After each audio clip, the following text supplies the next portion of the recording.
নমস্কার, সবাই কেমন আছেন? আশা করি সবাই খুব ভালো আছেন। আমিও ভালো আছি। আমি পিয়ালি। আমার নতুন একটি ভিডিওতে আপনাদের সবাইকে স্বাগত। এই গরমের সময় পটল খেতে খেতে মুখে যেন চড়া পড়ে যায়, আর সেই চড়া মেটানোর জন্যই আজ আমরা পটলটাকে একটু অন্যরকমভাবে বানাবো।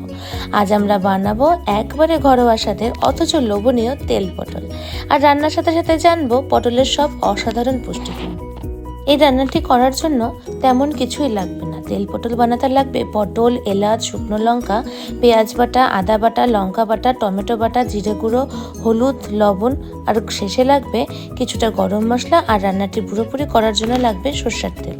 দই পটল করার জন্য যেমন ছোট ছোট পটল হলে বেশি ভালো হয় খেতে, তেমন তেল পটল করার জন্য একটু বড় বড় লম্বা লম্বা পটল নিলে বেশি ভালো হয় খেতে। আমিও 8-10টা পটল বড় বড় করে কেটে মাথার দিকগুলো অল্প করে ছিলে হলুদ লবণ মেখে হালকা করে তেলে ভেজে তুলে নিলাম। পটলগুলো ভাজা হয়ে গেলেই ওই তেলেই বাকি রান্নাটি করে ফেলবো। যেহেতু রান্নাটি তেল পটল, তাই তেলের পরিমাণটা একটু বেশি হলে ক্ষতি নেই। তো ওই পটল ভাজার তেলের মধ্যেই আমি 2টো শুকনো লঙ্কা, 2টো এলাচ ফোড়ন দিয়ে দিয়েছিলাম।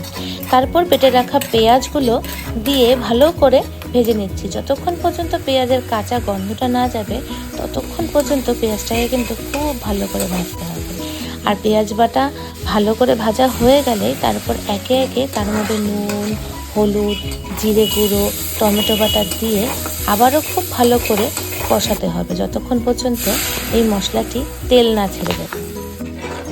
এরপর মশলা থেকে তেল ছেড়ে দিলে সেই মশলাটিতে কিছু পরিমাণের গরম জল ঢেলে দিতে হবে। এবার ভেজে রাখা পটল মশলার মধ্যে দিয়ে ভালোভাবে মিশিয়ে ঢাকা দিয়ে মাঝারি আঁচে কিছুক্ষণ রান্না করতে হবে, যাতে পটলের ভেতর থেকে সেদ্ধ হয়ে যায়। সবশেষে গরম মশলা গুঁড়ো দিয়ে আরও কিছুক্ষণ নেড়ে নিলে একবারে রেডি আমাদের গরম গরম মশলাদার তেল পটল, যা গরম গরম ভাত ও রুটি সব কিছুর সাথেই বেশ ভালো লাগে খেতে।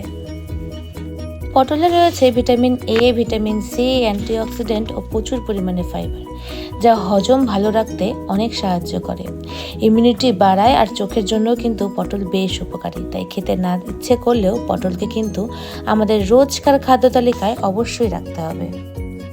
পুষ্টিগুণে ভরপুর আর স্বাদে অতুলনীয় এই তেল পটল খেয়ে মন ভরে যাবে সবার। এমনই আরও সুন্দর সুন্দর রান্না দেখতে ওভেন উইংড পিয়ালির সঙ্গে থাকতে হবে। ভিডিওটি ভালো লাগলে লাইক, শেয়ার আর সাবস্ক্রাইব করতে একদম ভুলবেন না। সবাই ভালো থাকবেন, সুস্থ থাকবেন। আপনাদের সঙ্গে আবার দেখা হবে অন্য কোনো দিন অন্য একটি ভিডিওতে। ততক্ষণের জন্য সবাইকে টাটা।